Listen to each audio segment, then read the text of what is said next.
Yo, what's up mga kapart vlogs, panibagong araw at panibagong hamon sa buhay. So noong nakaraang vlog natin ay gumawa tayo ng ordinary at pang-deliver na pianuno. Ngayon gawin natin yun ulit at gawin natin pang istante. So ano pang hinihintay natin? Tara, samahan nyo ako at gawin na natin.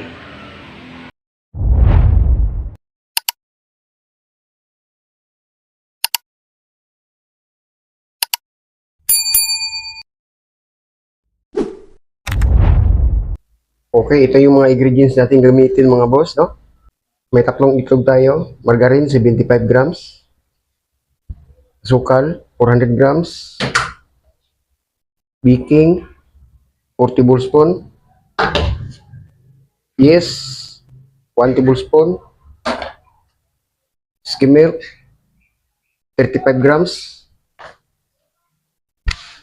tubig 3 cup, harina first class 800 grams. Haluin lang natin ang sukal, itlog at saka margarine.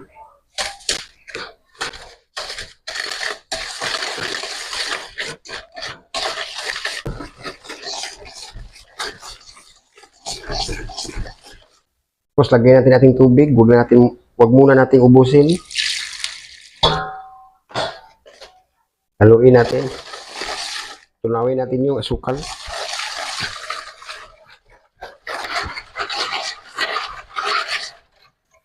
Ngayon, lagay natin ating harina. Saka ating skim milk. Ating yes. Tapos baking. Haluin lang natin.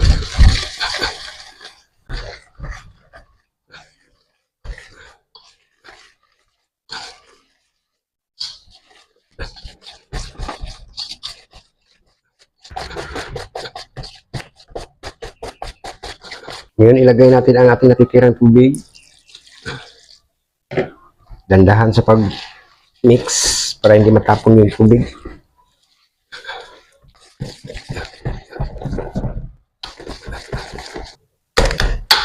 Ayan, pwede na to. So ngayon, ilagay natin to sa ating hulmahan. So, bali tatlong hulmahan po ang ating gamitin.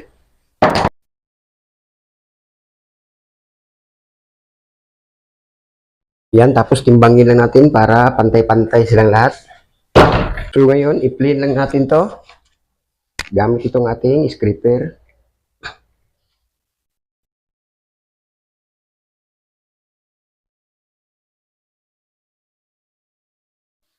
Ngayon, itaktak na natin. So ngayon, pwede na natin itong isalang diretsyo. So ngayon mga idol, nasalang natin sa ating oven. Isalang natin sa 200 Celsius degrees ang init ng ating oven. So ayun mga idol, luto na siya. So naluto natin siya sa loob ng 13 minutes. So ngayon, hanguin na natin. Ngayon mga idol, nahain na natin. Ngayon, palamigin na natin bago natin i-roll. So ayun mga idol. So ayun mga idol, nakuha natin sa hulmahan at nalagay na natin sa ating glasin. Ngayon, pahiran na natin ito ng purong margarine bago natin i-roll.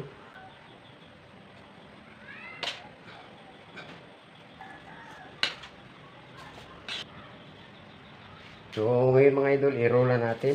So, take note, mag-iingat tayo sa pag-roll dahil masilan din to. Minsan mabibiyak ito.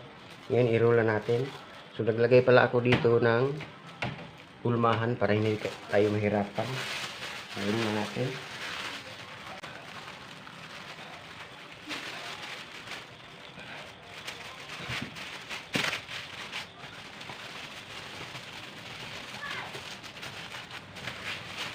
So ngayon mga idol, i-raise lang natin to kahit mga 1 oras bago natin kunin sa kanyang pagkabalot para didiin talaga. Okay mga boss, ayan, nakuha natin sa kanyang balot at nalagay natin sa ating display tray at nalagyan na din natin ng toppings na asukal. Ngayon i-slice muna guys lang natin, ganito ang pag-slice. Kamayin lang natin at siguraduhin malinis ang kamay.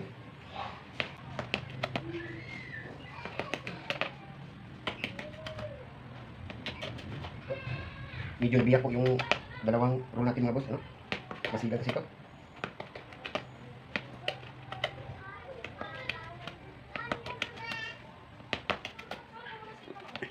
Ayan, bali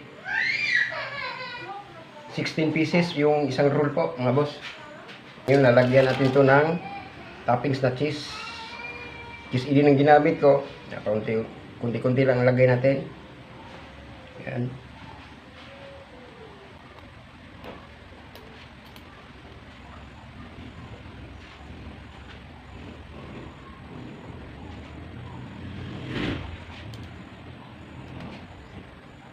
Lagyan natin ng design, iba't ibang design po mga boss.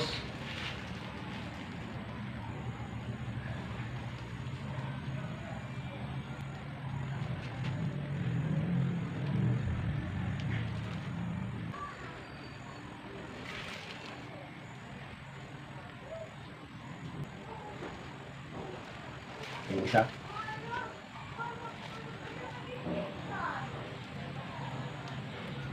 Yun.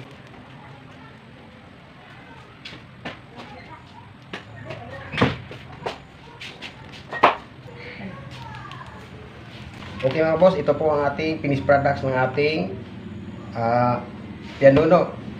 So hanggang dito lang. Maraming salamat sa panonood. God bless po sa ating lahat. In happy baking.